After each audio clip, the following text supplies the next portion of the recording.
My name is Howard Garrett, Ward 2 Chair for the Ward 2 Dems. We are so excited to have conversation today with DC at-large candidate Lisa Raymond. Lisa, before we begin, we want to say thank you for taking out the time to speak with us today. But most importantly, thank you for running for office and wanting to serve our community. So now I'll turn it over to Ben to introduce himself, and then And you, my name is Lisa. my name is Benjamin Dalley. I am longtime Ward 2 resident, communications chair for the Ward 2 Democrats, soon to be sworn in ANC commissioner for ANC 2F04, and really excited to sit down today with Lisa to talk about Ward 2 issues. Great. You want me to jump in? Jump on in. All right. Tell us a little bit about yourself quickly. Give us a little bit of your background and tell Ward 2 who you are. Okay, great. I am Lisa Raymond, and I am running for the Democratic nomination for the DC Council at-large seat. I've spent 30 years working in DC government and nonprofits, and I'm running because I want to use the skills I've learned and gained through that to make our city work better for everyone, and specifically to make our government work better for everyone. For my entire adult life, I have been showing up for DC residents. I've served at some of the highest levels of DC government, including as serving as the Ward 6 Board of Education member and president, the senior education advisor to Council Chairman Kwame Brown, and also chief of staff to DC Attorney General Karl Racine. I won't list all of my nonprofit jobs, but I will share that through my nonprofit work, I've focused on issues like fighting for kids. I've worked for 3 different schools. I've battled reproductive rights as a member of the Planned Parenthood for Metro Washington Board of Trustees, and I've helped tackle maternal and infant health disparities and protected women from violence. In my current job at Covenant House Greater Washington, I raise money so our young adults can have access to the housing and the dignity that they deserve. DC is my adopted hometown. I moved here about a year after graduating from college. I've raised my kids here. What really motivates me and everything that I do is my love for DC and wanting it to be a place where all people who want to live here can live here and build a good life. And I grew up in a family that put a high value on helping others and also fighting for equity, and a belief that government plays a critical role in these things. And finally, I believe that government works best when it engages with community, and it also works in partnership with nonprofits, with businesses. But in order to do that well, our government has to be a good partner and be effective. And that has not always been the case, as I've experienced. And I think many Ward 2 residents probably have as well. And my plan will be, as an at-large council member, to help fix that and make DC more effective and a better partner.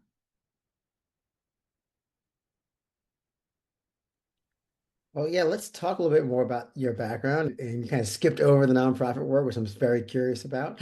But this question might get us you talking about it, which is what about your experience makes you the right person to be our next at-large council member in Washington, D.C.? Sure. And generally speaking, I'm somebody who is a problem solver. I've shown that in the work that I've done. And I listen, but at the end of the day, if there are difficult decisions to be made, I'm not afraid to do that. And I will say this is a competitive race, but I don't believe that anyone in my race has the experience that I have at the broad levels, working with so many DC residents on so many different issues.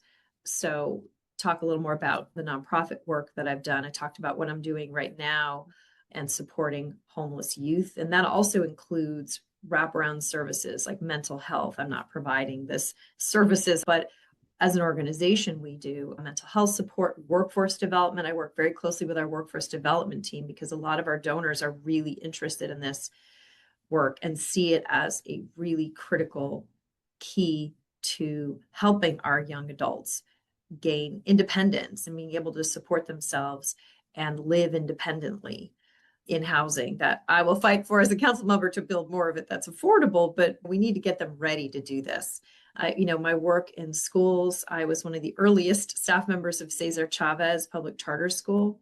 And my experience there is one of the things that led me to run for the Board of Education, because I found over the years that I was there that our students were showing up in 9th and 10th grade reading 3 and 4 grade levels behind where they should have been. And to me, that showed the system was broken.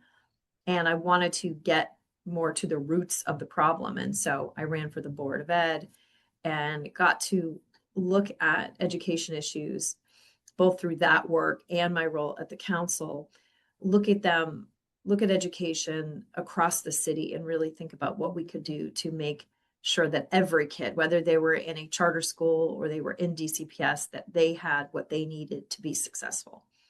I talked about my board membership at Planned Parenthood. I was also a board member at DC Safe. So really focusing on safety for women. And that was a place where it also showed me how critical it is to support survivors and to make it easy for them to navigate the safety, the services that they need. So those are a few examples, but DC Action for Children was one other one I can think of, which is really critical, not just advocating generally for youth and families, but really working closely with council members, with the mayor's office to use data to inform them where the needs were and what was happening in their individual wards, what was happening across the city, and looking at what we could do better as a city to move the needle to improve those outcomes for youth and for their families. It sounds like you have a lot of experience all over Washington, D.C. in different aspects of government service. I have a number of questions. I'm going to start off with talking about public safety, which is a major concern for residents across the city, particularly in Ward 2, where we have neighborhoods that attract people from all over the area, whether it's DC, Maryland, Virginia. We have crime issues associated with that. We have kind of everyday issues. So the general question is, what strategies would you pursue to improve public safety and community well-being in Ward 2, including downtown, Logan Circle, DuPont Circle, Georgetown, all across Ward 2? I'll start with my general values, which is what guides me. I believe everyone just in DC deserves to live a good life, one that's safe, secure, and free from crime and violence. And I also feel that overall we need to treat violence as a public health issue, then use community-centered, evidence-based strategies to reduce crime. And we have to have both accountability and prevention. I know from my work at the DC Attorney General's office, it's really not a choice of one or the other. We can do both at the same time. And what I would do as an at-large council member is engage deeply in all of the wards, including Ward 2, of course, to understand the unique challenges for each and use that information to inform a broader approach. But I do know there's some general challenges that all wards are experiencing right now. Some of the things you're talking about in Ward 2, certainly in Ward 6, we consider ourselves a destination ward. We have a lot of people coming to Barracks Road, H Street, and other areas that, where we've seen some challenges lately. So I'll talk a little bit first about investing in prevention. I do believe from all of the work that I've seen we have to invest in root causes of violence. And that includes things like stable housing, strong schools, youth programs, job opportunities. Again, I'll go back to my work at Covenant House, where we have some youth here who tell us, not all of them, but some of them will say, if it weren't for you all and having this safe haven, I would be on the street and I would be engaged in crime. So we know that some of it is really just about providing that basic support and helping youth, but also adults. I do support giving MPD the resources to do their job, but we also have to make sure we have strong council oversight so that there's accountability and trust. I'm also somebody who, in terms of, I've seen this firsthand where when there are mental health crises going on, it's important to have additional support, not just police, but to maybe have expanding these civilian response teams. So having mental health professionals when there are nonviolent situations. And I'll also say again what I said earlier about my experience working with violence against women is that there do have to be swift and fair consequences for violent offenders. But for it has to, again, I emphasize fair. So part of that fair system, ensuring that is strong council oversight. The last sort of focus I will have here is on reentry support. Again, I think this is important across all of our neighborhoods, that we make sure that our returning citizens have stable housing and wraparound services and jobs, because that's going to make them less likely to reoffend. And it's part of our prevention strategy. Ward 2 has seen an increase in commercial vacancies in recent years. What policies would you pursue to strengthen small businesses, activate vacant storefronts, and support a vibrant local economy in Ward 2? Absolutely. And this issue comes up constantly, as you can imagine. And I want to just make my commitment here that will be focused on making DC a place where businesses can start and grow and stay. And I don't think that we are doing nearly enough right now to make this happen. I think we all know strong businesses are critical to having a strong DC economy.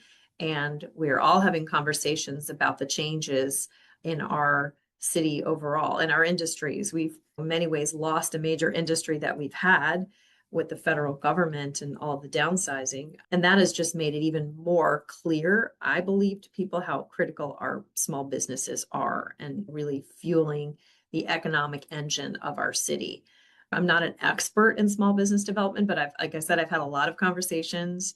A lot of it just seems really pretty common sense, where we're not serving our businesses well. We are not, we're making it harder for them to operate rather than making it easy, which it should be. I'm from Ward 6, and I've had conversations with many business owners, including with Champs, who represent the Capitol Hill area. And I talked to one business owner who said he expanded into Virginia, his business that he has on Barracks Row, and it took him 15 minutes to get his business license.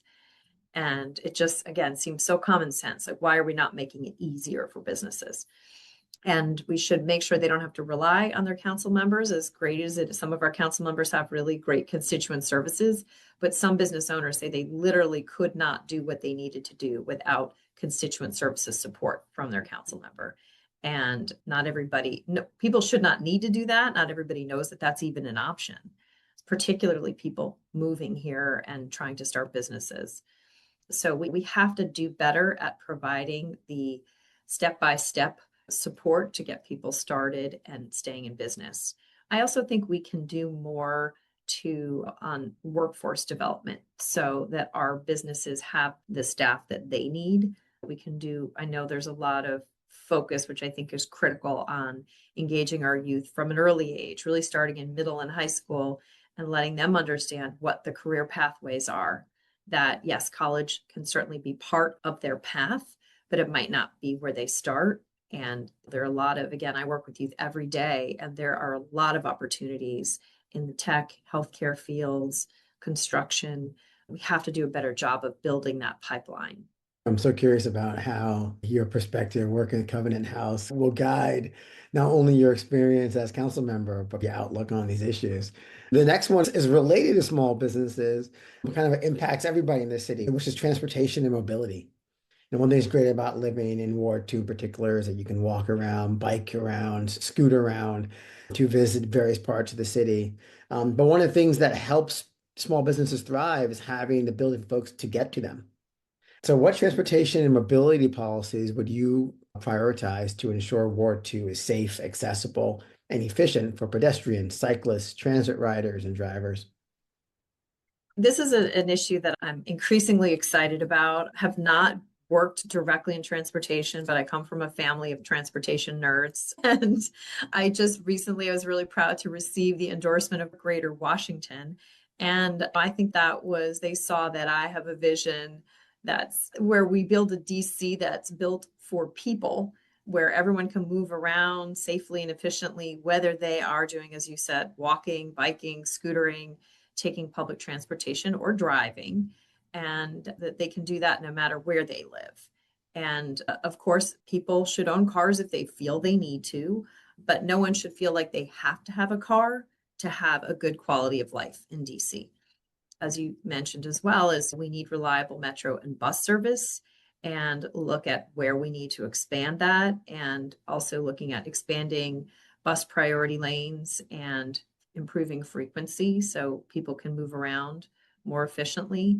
It's pretty incredible when you look at some of the data on how much longer it takes someone who is traveling, even with the traffic we have, If you come from certain neighborhoods, including out here, I'm out by the Arc, which is where my office is, and the public transportation just adds significant time on for people trying to get to different parts of the city. I'm also really committed to Vision Zero, and I'll share personally that I have twins who are now almost 22. I've raised them in Ward 6, and when they were growing up, I was terrified to let them walk around alone or ride on bikes. We did really train them so that they could safely move around, but it was still terrifying. And my kids and I were once almost hit in a crosswalk by a bus. And so I appreciate that my Ward 6 council member, Charles Allen, who has also endorsed me, but he's been a really strong partner in this effort. And also my ANC commissioner have, really looked at what are those micro neighborhood issues that we can focus on, like making sure that intersections are safe, that we have speed bumps, that having laws like the Steer Act to slow down unsafe drivers. But there's still plenty more that we can do. And so Vision Zero is critical. And again, I'll just end on saying that we have a lot more to do in this area, including sidewalks. Wanted to mention that sidewalk safety and maintenance is really critical, especially for seniors and disabled residents. And obviously snow removal is a part of that, but sidewalks are critical. And again, it's about moving people around safely, no matter how they're choosing to do that. And one of the things that I think comes up when you think about addressing some of the issues that you just mentioned, like sidewalks and snow removal, is accountability. So if elected, what measurable goals or outcomes would you commit to achieving in Ward 2? But also, how would you hold other government agencies accountable to make sure that they're doing what they're supposed to be doing? I'll start with the first one, which is specifically for Ward 2. Now, I don't want to come here and say, okay, these are the 3 things that Ward 2 needs right now, because part of my role as a council member would be to learn that. But what I will commit to is holding myself accountable, having process goals, which means that I will be spending quality time in every ward, understanding what the needs and concerns are of each ward. One of the things I've heard as I've been out in the community is in all the different wards, people say, well, we don't see our at-large council members, or how will you represent us? And I'm running for at-large instead of for a ward council seat, because I'm actually I've worked across the city and I'm excited to represent the city. Just being in the community physically, and also having that master list of organizations and involved groups and residents, and making sure that they're engaged in everything, both feeding information to me as a council member and saying, this is what's critical and happening right now. And then also me taking that information and using it to make decisions, either intervening in a Ward 2 issue that's critical, or using that to create legislation, or using that for oversight to make sure that we're holding government accountable, which kind of leads me to your next question about how do we hold others accountable.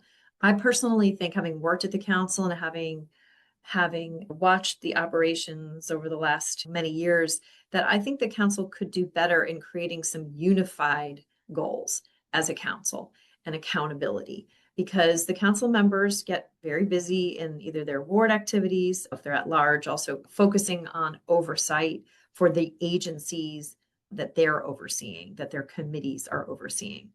But I think the council could do better to really have a shared vision of, this is what we want to see. This is how agencies should be operating. This is how we will hold them accountable. This is just sharing better oversight practices among the council. But when I worked for the council chair, and I had responsibility over all oversight and budget for all of our education agencies, and I did some of the things that I shared just a few minutes ago, is that I used the community members and the advocacy groups to tell me what I should be asking and help me write the questions for oversight, and met with the council chair, met with the heads of those education agencies every month, so we could hear from them what their concerns were, and we could try to address challenges before they became crises. So that's how I would continue to operate as a council member, is really having that open dialogue and using the input from experts and from community members to help me do my job. And one of the things people often complain about are some of our public spaces, whether it's libraries, parks, community facilities, right? These are things that residents want to use and have high standards for what they receive from them. And sometimes you hear complaints about the standards that are being kept. So what steps would you take to ensure that Ward 2's public spaces, including libraries, parks, community facilities, are well maintained, welcoming, and actively used by residents and visitors?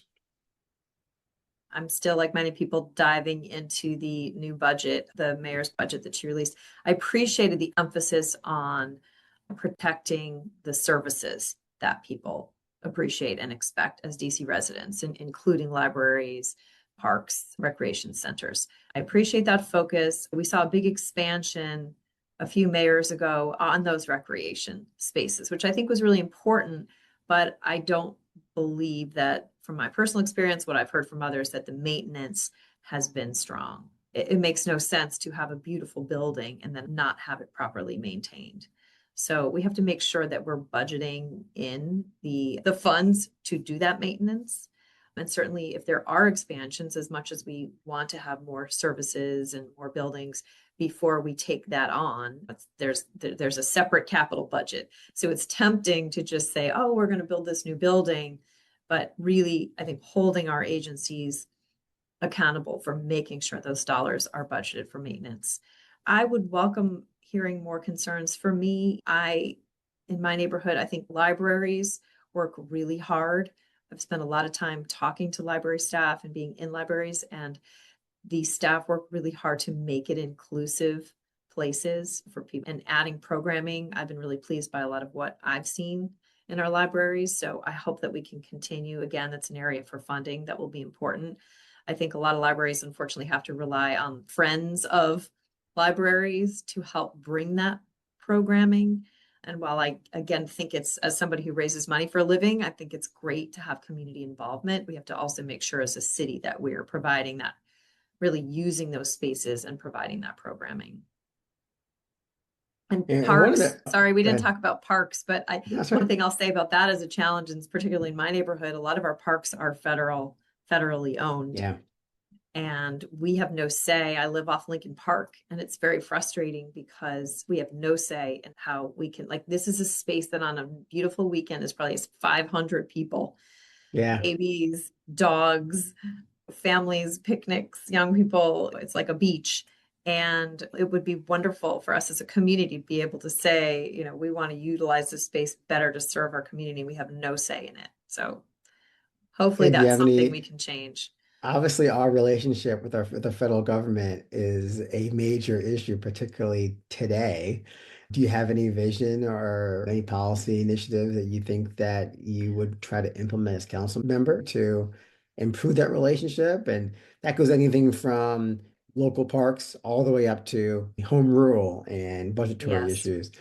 Just to state unequivocally, I support statehood. I am committed to protecting home rule. And that looks like anything from being creative with legislation, making sure that we're keeping ICE out of our neighborhoods, that we're protecting our immigrant families. I served as the president of the board of a charter school until December, and we knew exactly the families who were not showing up because they were afraid to leave the house to get on public transportation with their kids. We have to do better as a city to really provide the support for all of our schools and all of our organizations, anyone who is serving our immigrants communities, to make sure that they have support to do that and guidance, which has not been the case. I think we can do better in terms of our alignment. I'm excited to see, I'm hoping that with a new mayor, a new delegate, some new council members, that we can do better with our alignment and our approach to the federal government. But I'll just be honest, it's a really scary time right now. And sometimes what people want from their leaders is to just stand up and fight for them, is to be on a corner if ICE is there, and to just protect our residents. And that's something that I am absolutely prepared to do. I love that. I'm sorry. I was picturing you out there With a bullhorn. with the bullhorn on the streets. I I'm don't okay know. with that. I love the folks who are holding up signs, honk for freedom and those kind of things. I'm always honking. My kids are Me always like, "What are you too. doing?" And I also participated in there's a wonderful organization called Hill Family Biking. And Yeah, when we yeah, heard that the bike lanes were going to be ripped out down the yes. On mall, 15th Street. we had, I think, 300 of us. If anyone hasn't participated in these bike rides, it is incredible. And they're marshals and they block off the intersections so you can all move as a cohesive group. We basically take over the streets. Yeah. And it's an incredible experience. And I think that advocacy, as well as some really smart legal work, resulted in a stay. And so those bike lanes have not been ripped out, and we're hoping that will continue. So, but Yeah. to me, I whenever you can physically get engaged, if you're able to, in fighting for our city and for our protecting home rule, I encourage everyone to do that. Absolutely. I've been following that very closely as well. And I think I saw on social media when you were part of that group that went down at 15th Street, Yes. and supporting WABA and all the other advocates that were involved. So that thank you. Thank you for doing this great work already. It was my pleasure. It was really fun. Libraries, public spaces, shops that are open, not without vacant storefronts. All this is all fabric to create a community. But in order to live in a community, you need to be able to have a residence. Housing stability has been a major issue in DC with prices going up, all kinds of issues, of course. And then in Ward 2 in particular, we have a homelessness issue where not everybody who lives here has a home. So what policies would you support to address homelessness in Ward 2 while ensuring residents have access to housing, supportive services, and safe communities? As someone who's worked in DC government and nonprofits for decades, I know that our housing policy this is a whole system. And there are a lot of different pieces of it that we have to address in order to make it work. And we have to make sure that we help residents stay in their homes. That's a key part of all of this. As you said, as neighborhoods develop, then sometimes people get pushed out. So I'm fully committed to really doing everything we can to try to get ahead of that, to help support people on the front end so that they don't get pushed out. And part of that is home repair programs, particularly for seniors who want to stay in their homes and they need to build structures in their homes to help them stay and don't have the funds to do that. So that to me is something that's really important. We also just know we have to build more. I think there's this coalition, very broad coalition of people who are acknowledging we have to build more housing. We have to make it easier to build housing. And especially for workforce housing is one that I've seen is just really critical when we have our first responders, our teachers, our healthcare workers who can't even afford to live here. That to me is a real failure. So we have to make sure that part of whatever we do includes workforce housing. And certainly for low-income housing, have to build more of that. We have to make sure that's part of all of our developments. And also another reason that I have gotten support on this issue from groups like Greater Washington is saying we need density across the city. We have to build housing everywhere. And because yes, absolutely. Ward 2 is a prime location that a lot of people want to live, as is Ward 6 where I am. And we have density, but we have to have that density across the city. Yeah. And we've talked a little bit about homelessness and the work that I'm doing now. And I think it's really important to acknowledge that when there's no one person who is somebody who is homeless or is at risk of homelessness. So a lot of that work is working with people where they are. Some people need funding to help, and they need low income or affordable housing, and they just need you to help them find it, and then they can move in. Others need wraparound services. We need long-term support to be able to live independent lives. Some might need support their entire lives, and they might need continued mental health support and other wraparound services. So I think it's important we can't look at this issue as just one issue. It's really multifaceted and one that I'm really excited to get into and make sure that, again, our city has not been great there are a lot of people who don't want to come here and who don't want to build here or be landlords here. And I think we can do better there are some bad actors. And if we have to go take people to court, slumlords, then we should as a city. But we also have to acknowledge that we need to partner with people to come and build more housing and make it easier for them to do that. Yeah, partnership is key across the board. So I think one of the things that comes across in kind of all of these topics is equity and inclusion, right? We kind of have a city of longtime residents, and then you have a city of new residents, you have new capital, you have businesses that have been around DC for 40 plus years. As a council member, you're gonna have to balance kind of the needs of folks who've been here for a long time, but also growth. So how will you ensure that Ward 2's economic growth and development benefit long-term residents, long-time workers, small businesses, larger businesses, but also bring in new investment as well? It's a really complicated issue. I mean, it's not complicated in that I believe that firmly that we have to help our residents who are here stay here, that we have to make my DC, my vision of a DC, the one I want to live in is one that values everyone and that everyone can be here and feel safe and have a good life. And in order to fund that and to have a vibrant, strong city, fund the programs, fund the libraries, the schools, all of the support services that we offer as a city, we have to also have a strong economic system. And I do think we can do both. And there's really no simple answer to that, except that things that will benefit everyone, which is things we've already discussed, which is making it easier for businesses to stay and grow here, because that adds to our economic health and it's good for everyone. And it's doing things like building affordable housing, childcare, which is something else that I'm very focused on, because again, that's what's best for our kids and best for our families. And it is also a part of making our city attractive so that we have new residents moving in here. We have families staying because they actually see that they can afford to live here and have their kids taken care of and they can go to work. So I think it's really balancing that, recognizing we need to fund things to make our city healthy, and we need to have those partnerships. We need to support the businesses that are here and also attract new industries, and really thinking at a higher level, like as we're losing some of these federal government jobs, what are the new industries that we can attract? I know there's some really smart people who are already working on this and thinking about this. And so for me as a council member, it's not my responsibility to do all of that and solve all of this, but it's really part of being at the table, bringing those groups together, supporting our businesses and our residents in every way that I can.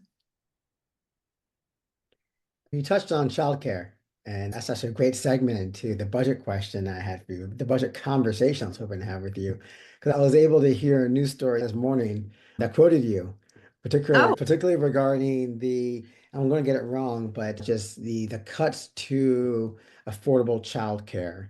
Yeah. And of course, the mayor's, I think, logic for a lot of stuff is there's not enough money, right? Yes. Something has to give. And that's a logical statement to make. Mm-hmm. But obviously, there are things like childcare that was the subject of this particular article. DC's facing a budget deficit. And the only way to balance that is to increase income or cut expenses or both. I wanted to kind of just get quickly in a few minutes, if we can do that in a few minutes, like what your general approach would be and some of your thoughts and some of the key programs that you'd want to focus on. I'm somebody who believes in good government. I have a master's in public administration. One of the reasons that I pursue that is because I wanted to ensure government worked effectively. Part of that is having a balanced budget. It's about making sure that programs are actually delivering. And if they're not, then changing them, reducing them, and investing in what's actually working.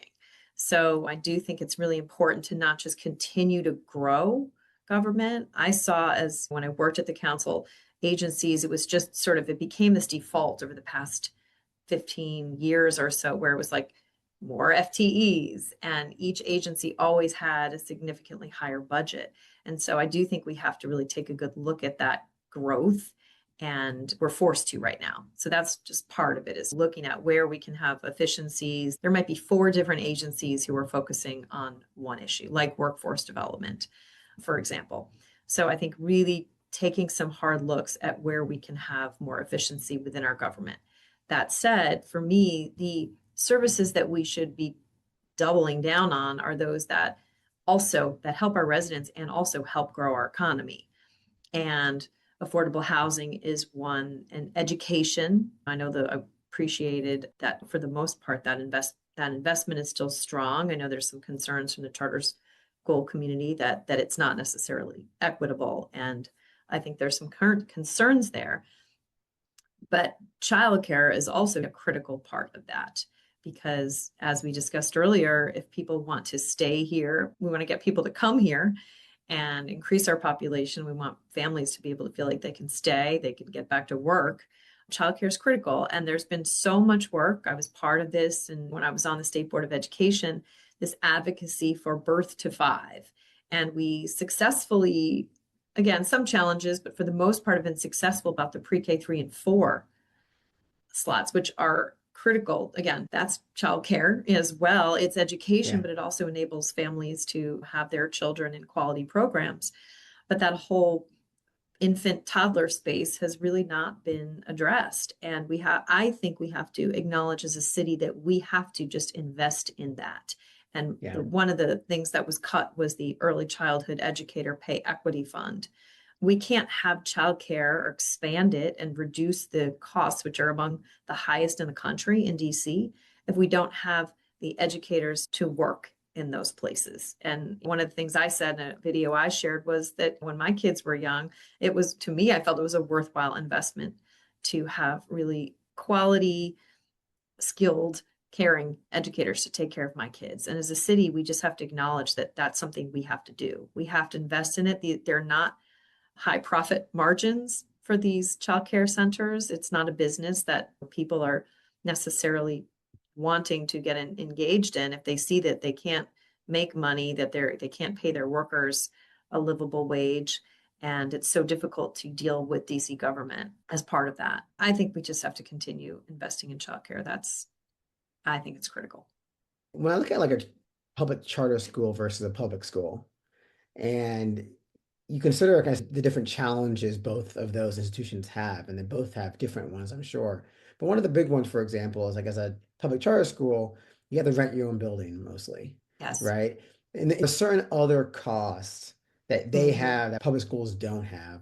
If I'm with that same kind of lens, kind of looking at the early childhood development issues, I'm wondering, is the solution to address the pay of workers in the private sector, or is it for DC government to get more involved and figure out ways to bring down some of the major costs? And rent is always going to be one of the top 3, no matter what you do, right? Yes. So are there other ways we think we can address this, right? Universal pre-K 3 is not a thing in DC, right? And that is a lottery system, and some people win, some people don't.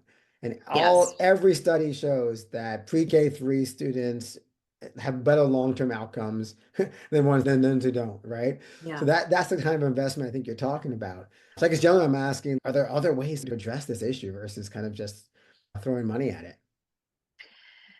Yeah, it's a really good question. I mean, what I'll say about pre-K 3 is you're right in that it is supposed to be universal. And what you'll hear people say, and the executive branch, is that there are enough spots. But if those spots are not in your neighborhood and you can't access them, it's not practical. And one of the reasons that those of us who advocated for universal pre-K 3 and 4 is, as you said, there was evidence that it's really positively affects long-term outcomes for kids. It also gets families in the building. It gets them invested in their kids' schools and their elementary schools at a young age. And that, I think there's a really strong benefit to that. And I think if we're committing as a city that we're going to have pre-K 3 and 4 for all kids, then we have to expand. If there's a lot of reasons that some of the pre-K 3 and 4 doesn't exist in certain schools, is that the population grew. And so you have more kids in elementary school. Well, we need to be more nimble as a system. And if there's demand, if we're committing pre-K 3 through 12, if there's increased demand, then we have to expand. So maybe we need to open another school, which has happened in some neighborhoods. So I think we need to lean all into that. In terms of charter schools, You talked about public facilities. I think it's also just, as you said, it's important to just remind people that is the case, that DCPS, and my kids started in DCPS in our own neighborhood school, and that worked really well for them until it didn't. And I was really happy to have other options. Yeah. So I think we have to support our I'm neighborhood in the same schools. boat. A lot of people would move if they didn't have different options. So we have to support our neighborhood schools, but we also have to recognize that some families choose charter schools. And at the end of the day, it's about how do we serve kids the best? And I think one way to do that is for them to be in buildings that support their needs, that are welcoming, safe, well-maintained buildings. And when you have one group that is guaranteed to have a facility, not always well-maintained and safe, as we've seen, Like it with to be, but maintenance issues are still a problem. Yeah. Yet those schools don't have to worry about that coming out of their own budget. And when I was on the board of a charter school, we had to have reserves because for 1 year, for example, we had a safety issue we had to address that cost us $100,000, and our landlord, it took them 6 months to refund us for it, but we had to front load that so we could get our kids back in school. Yeah. So I don't think people recognize the disadvantage that charter schools have in terms of public facilities. And I think we just need standards on what's best for kids, for their learning, for their health and safety, whether it's about learning outcomes, whether it's about the buildings they're in. And we have to agree on what they deserve. And then we just have to work as a city to provide it. Absolutely. Well, thank you. Thank you, Lisa, for taking the extra time and those extra questions there. After hearing you on the radio this morning, I had to kind of just dive into some of that stuff with you. Happy to be here. Again, so thanks so much for sitting down here with the Ward 2 Democrats and speaking to Ward 2 residents. Is there anything else you want to say as we wrap up? I'm excited to get to work. I'm running for this seat because I actually want to do the job. And I've spent 4 years working on oversight and budget, 2 at the council level, 2 at the agency level. I've written legislation. I have these deep relationships across the community, and I'm really just ready to get to work. And I also want to add that I want to be thoughtful about engaging the ward level Democrats, and that I know that they're really active, concerned people. And I think that we can do better as a council in making sure that you all are part of the work that we're doing and keeping those lines of communication open.